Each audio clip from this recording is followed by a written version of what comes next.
시편 7편 1절에서 17절입니다. 저와 번갈아 교독한 후에 마지막 절 함께 읽겠습니다. 여호와 내 하나님이여, 내가 주께 피하오니 나를 쫓아오는 모든 자들에게서 나를 구원하여 내소서. 건져낼 자가 없으면 그들이 사자같이 나를 찢고 뜯을까 하나이다. 여호와 내 하나님이여, 내가 이런 일을 행하였거나 내 손에 죄악이 있거나 화친한 자를 악으로 갚았거나 내 대적에게서 까닭없이 빼앗았거든.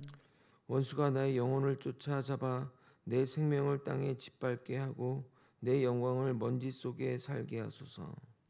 여호와여, 진노로 일어나사 내 대적들의 노를 막으시며 나를 위하여 깨소서. 주께서 심판을 명령하셨나이다. 민족들의 모임이 주를 두르게 하시고 그 위에 높은 자리에 돌아오소서. 여호와께서 만민에게 심판을 행하시오니 여호와여, 나의 의와 나의 성실함을 따라 나를 심판하소서. 악인의 악을 끊고 의인을 세우소서. 의로우신 하나님이 사람의 마음과 양심을 감찰하시나이다. 나의 방패는 마음이 정직한 자를 구원하시는 하나님께 있도다. 하나님은 의로우신 재판장이시며 매일 분노하시는 하나님이시로다.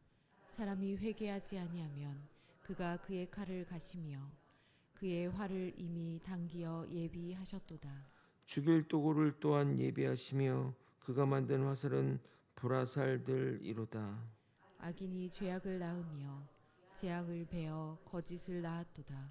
그가 웅덩이를 파 만드며 제가 만든 함정에 빠졌도다. 그의 재앙은 자기 머리로 돌아가고 그의 포악은 자기 정수리에 내리리로다. 함께 읽겠습니다. 내가 내가 여호와께 여호와께 그의 의를 따라 감사하며 지존하신 여호와 이름을 찬양하리로다.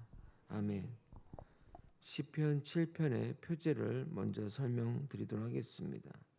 7편은 다윗이 억울한 상황 속에서 하나님께 호소하며 하나님의 공의로운 심판을 신뢰하는 시입니다. 표제에 따르면 베냐민 사람 구스의 말에 대하여 여호와께 드린 다윗의 시가욘이라고 되어 있는데, 베냐민 사람 구스가 누구인지 또 어떤 상황 가운데 이야기했는지 정확한 정보가 없어 시의 배경을 알 수 없으나 사울의 지파가 베냐민 지파이기에 아마도 사울과 관련된 일로 다윗을 모함하거나 음해한 것으로 추정됩니다. 그런데 그의 모함이 단순한 모함 수준을 넘어 다윗을 큰 위기 상황에 처하게 한 것으로 보여집니다. 여기서 시가요는 시의 장르를 말하는 것으로 심한 정신적 충격에 의해 비틀거리는 마음의 상태를 노래한 슬픔의 노래를 가리키는 것으로 추정됩니다. 그러나 이 시는 단순한 개인의 감정 표현뿐만 아니라 하나님의 공의와 주권 그리고 의인의 최종적 구원을 확신하는 신앙 고백이라 하겠습니다. 사랑하는 성도 여러분, 우리는 살면서 억울한 일을 겪을 때가 많습니다. 사실과 다르게 오해받고 이유 없이 비난받고 심지어 거짓말로 공격받는 경우도 있습니다.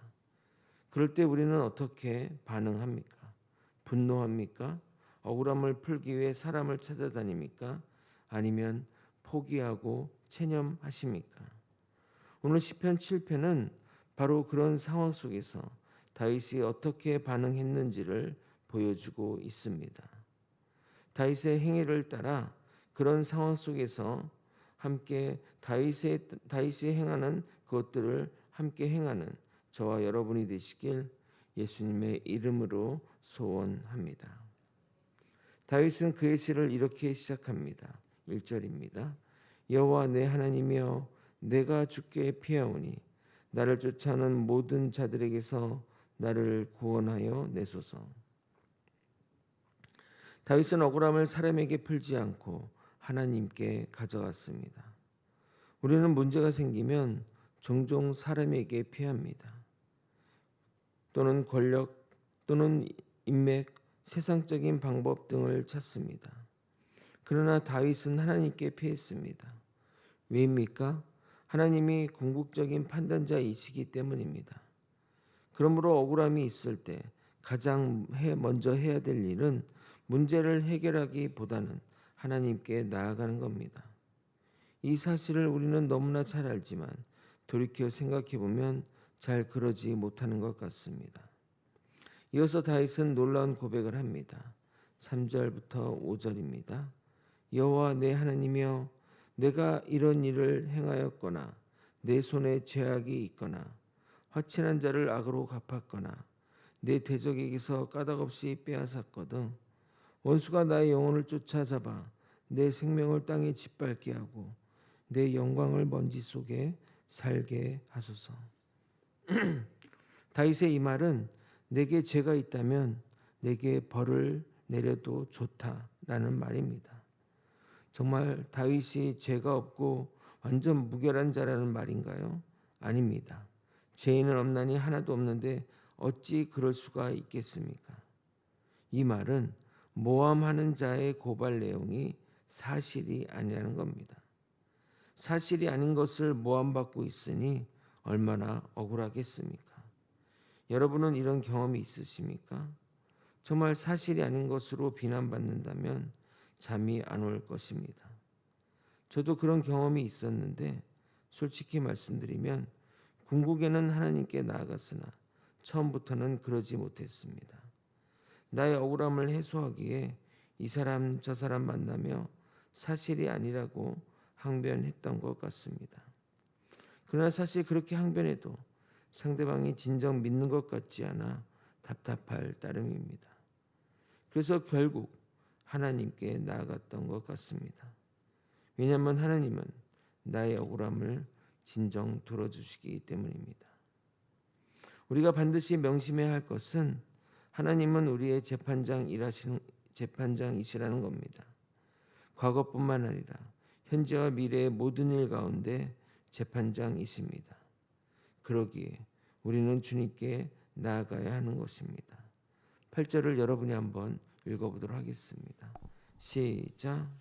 여호와께서 만민에게 심판을 행하시오니 여호와여, 나의 의와 나의 성실함을 따라 나를 심판하소서. 다윗은 하나님의 어떤 분인지를 잘 알고 있었습니다.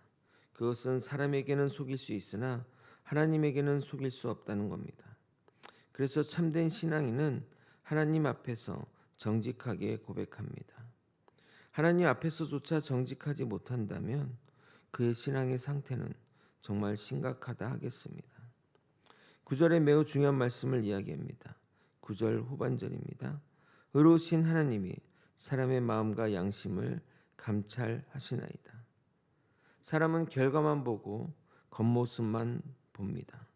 그러나 하나님은 마음의 동기와 및 중심을 보십니다. 이것은 복음과 연결됩니다. 우리는 겉으로는 의로워 보일 수 있지만 하나님 앞에서는 모두 죄인입니다. 그래서 우리는 자기 의가 아니라 하나님의 의를 의지해야 됩니다. 그러므로 우리 모두 사람의 판단에 흔들리지 마십시오. 하나님의 판단이 최종 결론입니다. 제가 가장 좋아하는 성경 구절 중에 하나인 구절이 바로 이 구절입니다. 10절입니다. 나의 방패는 마음이 정직한 자를 구원하시는 하나님께 있도다. 하나님은 정직을 사랑하십니다. 그래서 정직한 자의 구원자 되시며 정직한 자의 방패가 되십니다. 만약 여러분이 거짓을 사랑한다면 거짓의 구원자 되는 사단이 여러분을 보호해 줄 것입니다. 이어서 다윗은 악인의 특징을 말합니다. 14절 15절입니다. 악인이 죄악을 낳으며 재앙을 베어 거짓을 낳았도다. 그가 웅덩이를 파 만드며 제가 만든 함정에 빠졌도다. 악인은 함정을 파지만 결국 그 함정에 스스로 빠지게 됩니다. 이것은 단순한 시적 표현이 아닌 하나님의 공의의 원리를 말하는 겁니다. 죄는 단순히 벌을 받는 것이 아니라 죄 자체가 파괴로 이어지게 되는 것입니다.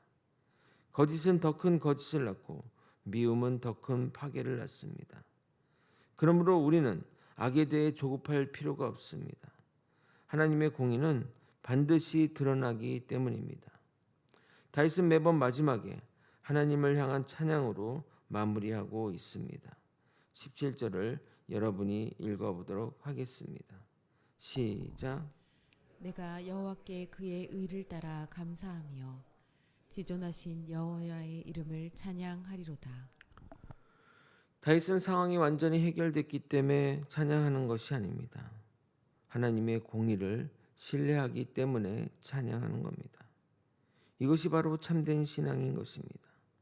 문제가 해결되어서 찬양하는 것이 아니라 하나님이 옳으시기 때문에 찬양하는 겁니다.